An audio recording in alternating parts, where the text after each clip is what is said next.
मकर संक्रांति के नेकचार की पिछली वीडियो में हमने जाना था कि आकाश और धरती माता की कहानी का नियम कैसे लेते हैं और उनका उद्यापन कैसे किया जाता है। आइए अब हम सुनते हैं आकाश और धरती माता दोनों की कहानी एक ही वीडियो में। धरती माता की कहानी। प्राचीन समय की बात है। एक गांव में एक माँ और उसका बेटा बेटी रहा करते थे। माँ गरीब थी, वह मजदूरी करके अपने परिवार का पेट भरती थी। धीरे धीरे दिन गुजरते गए और बच्चे बड़े होने लगे। बेटी शादी के योग्य हो गई, तब माँ बूढ़ी हो गई। माँ ने अपने बेटे से कहा कि बेटा, तेरी बहन शादी के योग्य हो गई है, इसीलिए तेरे जैसा घर और वर देखकर उसकी शादी करना। ऐसा बोलकर माँ तो कुछ दिनों बाद मर गई और उसका भाई गांव गांव में घूमा, लेकिन बहन के योग्य पति नहीं मिला। वह घूम घूम कर थक गया और एक दिन सोचने लगा कि मेरे जैसा तो इस दुनिया में कोई नहीं है, इसीलिए मैं ही मेरी बहन से शादी कर लेता हूँ। ऐसा सोचकर वह चुनरी और शादी के लिए सब सामान ले आया। तब उसकी बहन ने पूछा कि भाई, तुम यह सब सामान क्यों लेकर आए हो?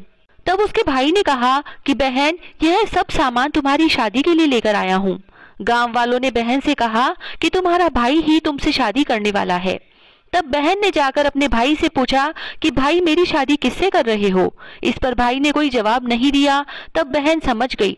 तब बहन ने एक लोटे में जल लिया, चुनरी ली और चप्पल पहनकर जंगल की तरफ चली गई। जंगल में गाय चराने वाले ग्वालों ने उससे पूछा कि कहाँ जा रही हो? तो वह कुछ नहीं बोली। वन में जाकर वह धरती माता को पुकारने लगी और बोली कि हे धरती माँ, अब तुम ही मेरी लाज रखना, वरना अनर्थ हो जाएगा। वह बोली, मैं क्या करूं माँ, मुझे अपनी गोद में ले लो, नहीं तो अन्याय हो जाएगा। तब धरती फटी तो बहन ने एक तरफ लोटा, चुनरी और चप्पल रख दिए और वह धरती में जाने लगी। इतने में दौड़ता हुआ उसका भाई जंगल में आया और उसने ग्वालों से पूछा कि मेरी बहन किधर गई है?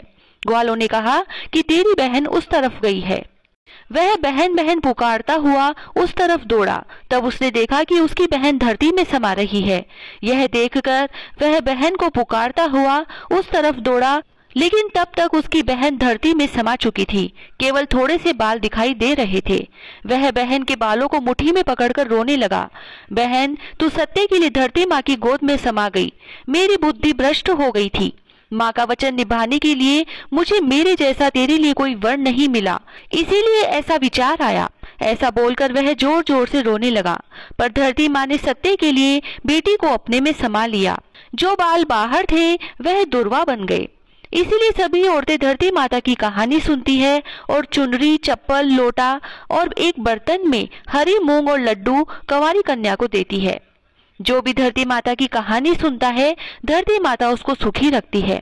हे धरती माता की कहानी कहने, सुनने और हुकारा भरने वाले सभी को सुखी रखना।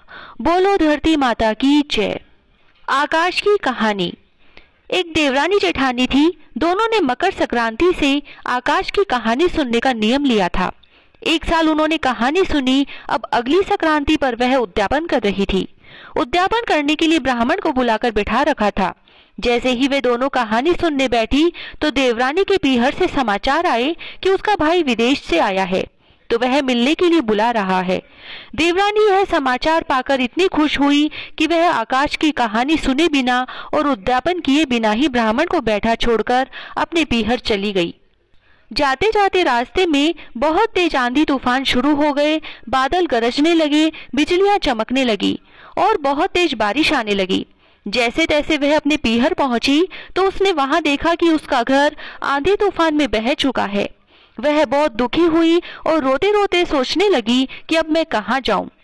और फिर रोते रोते जैसे तैसे अपने घर वापस पहुंची तो वहां देखा कि जेठानी जी ने तो कहानी सुनकर अपना दान पुण्य देकर उद्यापन पूरा कर लिया है।